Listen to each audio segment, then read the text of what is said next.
Hey QR, today we're going to go over a new unit called Interpreting Data and Outliers. So you've done mean, median, mode, range, and outlier before. So you can either look those up or you can just go straight to the notes to recall what they mean.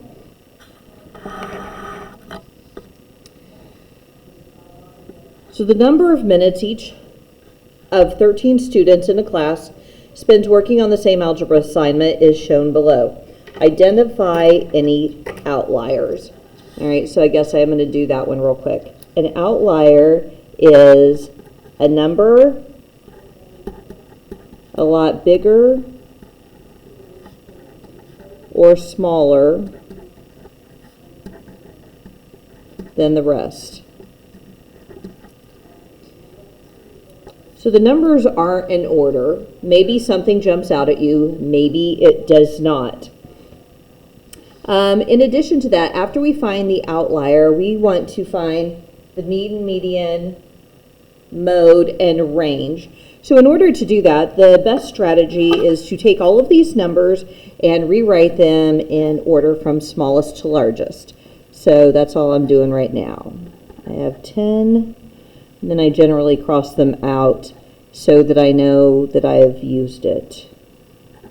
15 is next, 15 again, 16, 18, 22 is here somewhere, there it is, 25, 25, 27, 30, 35, and 65. So if your numbers are not written out in order from smallest to largest, then that is definitely the first thing that you should do, because when you go to find the median, this is the strategy that you will use.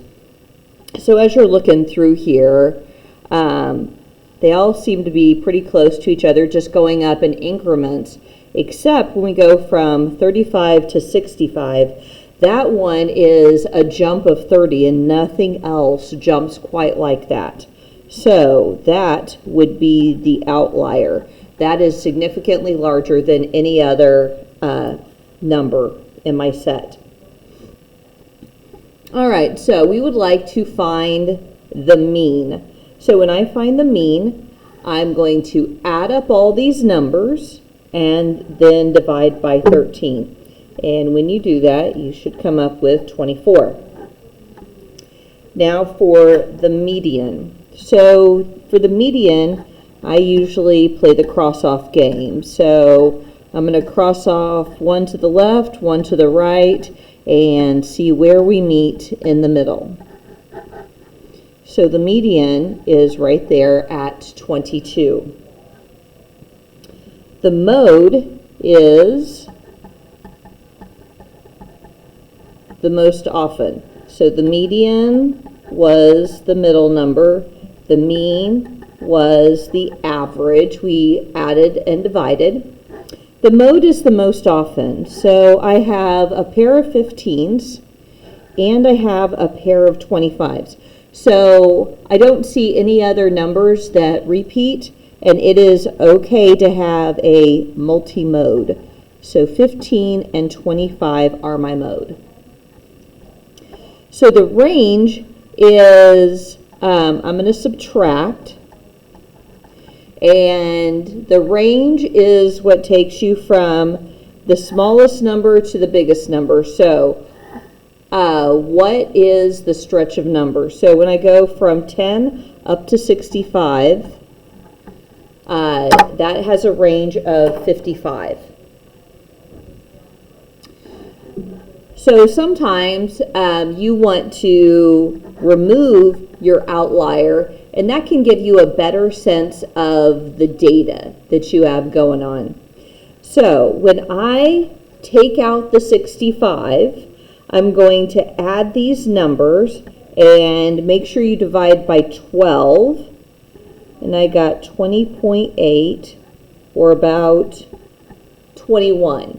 So when I took out this much larger number, you can see that it made the mean smaller. Let's see what it'll do to the middle. So I'm going to play the cross-off game again, but when I do, I'm ignoring the 65. I'm starting with 35. Cross off, cross off.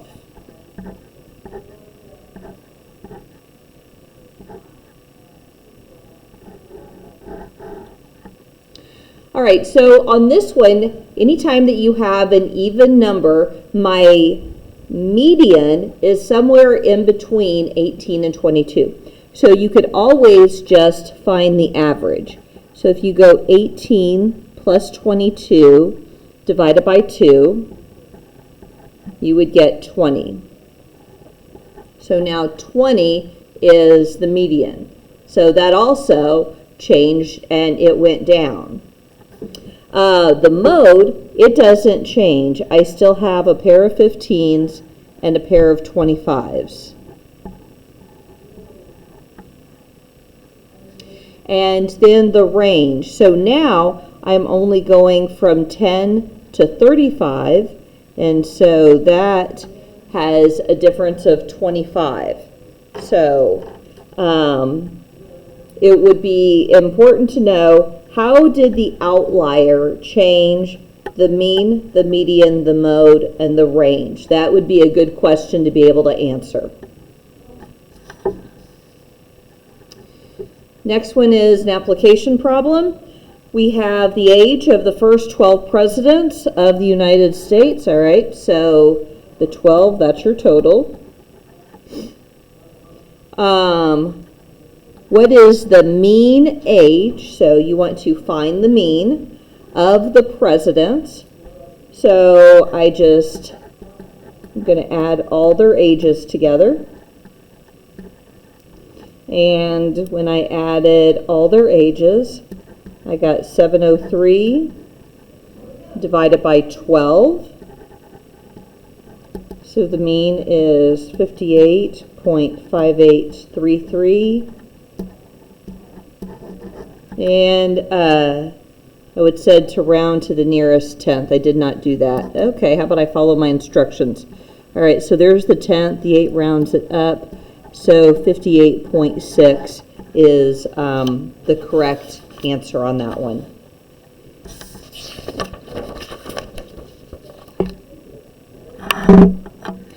The next couple of graphs that we have are called histograms. So a histogram is just a way to organize your data points into user-specific ranges, and they're in like logical ranges there. So on this one, I'm finding the number of seeds in 12 apples. So how many apples have 3 seeds? So you're going to have to go up and over and look. So there are 2 apples with 3 seeds in it, none with 4, and then 5, there are 4 of them, and then there's 1 apple that has 6 seeds in it, 2 apples that have 7 seeds, none have 8, but then 3 have 9. So you want to go up there and look at that number. Based on the histogram, what is the closest average or arithmetic mean of the number of seeds per apple? Oh, I forgot to change that.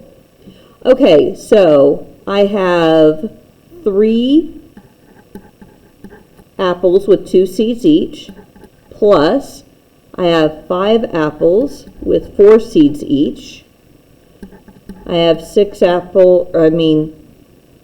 1 apple with 6 seeds. With 7 seeds, there are 2 apples, and with 9 seeds, there are 3 apples. And I know that there is a total of 12 apples there. So that's what I'm going to, so I'm going to run these numbers in my calculator. And I got 73 divided by 12. and I got 6.083. Said to round to the nearest whole number is what it seems to be implying. And so 6 seeds is the average number of seeds per apple. So when you have a histogram like this, this is a strategy that you can use that'll speed it up.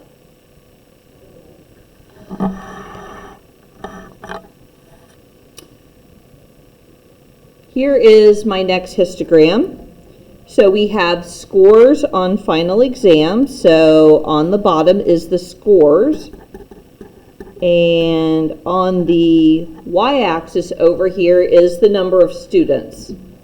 So you have to be careful and read the question carefully to figure out, should you be looking at the x-axis or the y-axis. It says, what score was achieved by most students? All right, so this one has the score from the most students because it's the highest there. And so when you look here, that score was something between 40 and 60.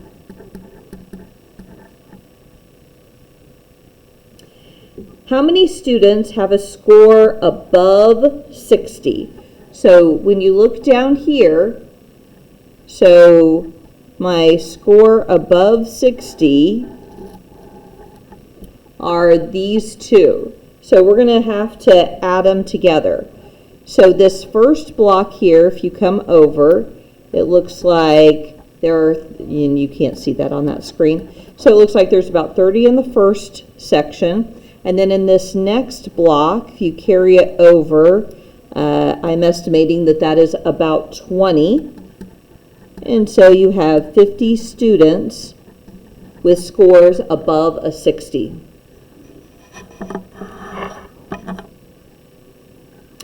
This next histogram is comparing 4 different flavors of a jam that I sold at a farmer's market, and it also is comparing from year 1 to year 2. It says which flavor had the greatest increase from year 1 to year 2. So for the blueberry, I go from 10 up to about 18. So from 18 minus 10, that it went up by 8. For the grape one, from year 1, I went from 25 up to 30.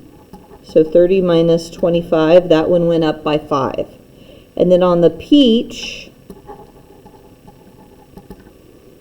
what am I estimating that at? I think I'm estimating that one at 7. And this one, I think I'm going to use 12. And so if you go 12 minus 7, that also had an increase of 5, I don't know what the units is, 5 jars. And then we have strawberry. And from year 1, it's a 35, but it actually goes down. So I know that that's not the correct one because that one is going to go down. So from at year 2, we're at 20. And at year 1, they were at 35. So that is negative 15. So it went down 15. So therefore, it looks like the blueberry had the greatest increase at 5.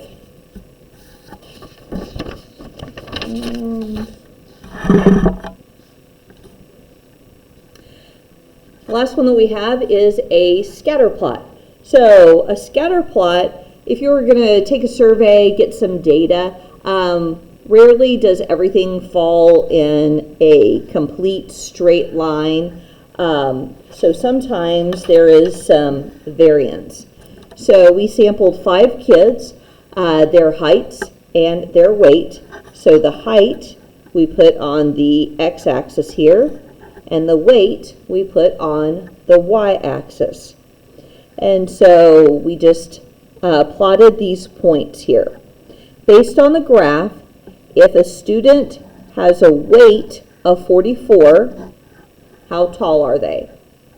All right, so you could do one of two things. You could look here at your chart, and you would be able to say that they are 120 centimeters tall. You should also be able to look at a graph. So in case the table of values is not given, you should be able to look at the graph and estimate it.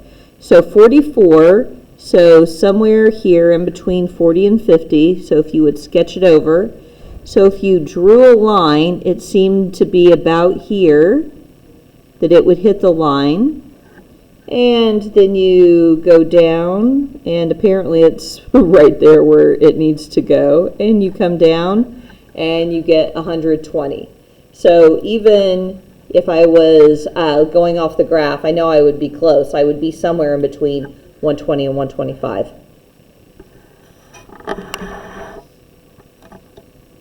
The next one is called a box plot. Sometimes it's called a, what is it?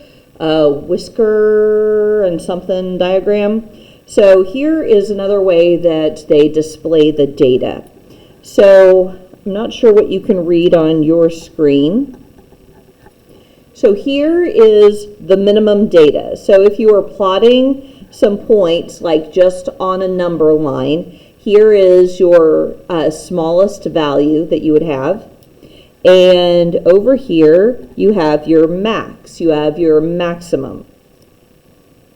Here to the far right, that says outlier, in case you can't read it. And then we also happen to have an outlier over there. So I guess we eliminated outliers. What is super helpful to know is right here, in the middle right there is your median value. So if you wanted to know the median on a box and whisker plot, you just need to know and understand that it's that line right there. So basically what we do is, if here's your lowest, basically at 0, and we split this into quartiles. So each little section represents 25%. So we have 25% of the data right there. We have 25% right there. We have 25% there. And we have 25% in that section. So that is how you would read a box and whisker graph. All right, last one. We have both a scatter plot and we have a box and whisker plot. The scatter plot represents the head lengths of some crocodiles in centimeters and their body lengths. The line of best fit is shown, so we plotted the points and then we drew in the line of best fit. It's basically the average of those points. The box plot summarizes the body lengths. All right, so we have body lengths of 14 crocodiles right there. Based on the box plot, all right, so we only care about this one. What is the best estimate of the median body length? All right, so we know now that that line right there is where your median is. And so if you follow it down, so it's closer to 300 than 350, but we do know that it should be somewhere between 300 and 350 centimeters. Estimate the range of the body lengths. All right, so right here you have your smallest value, and up here you have your largest. And so if you want to find the range of anything, you're going to subtract the biggest number minus the smallest number. So if you come down here, the largest, if you kind of estimate and say, it's closest to 450. And if you kind of drew the line down here, said, I don't know, that's about 150, let's say.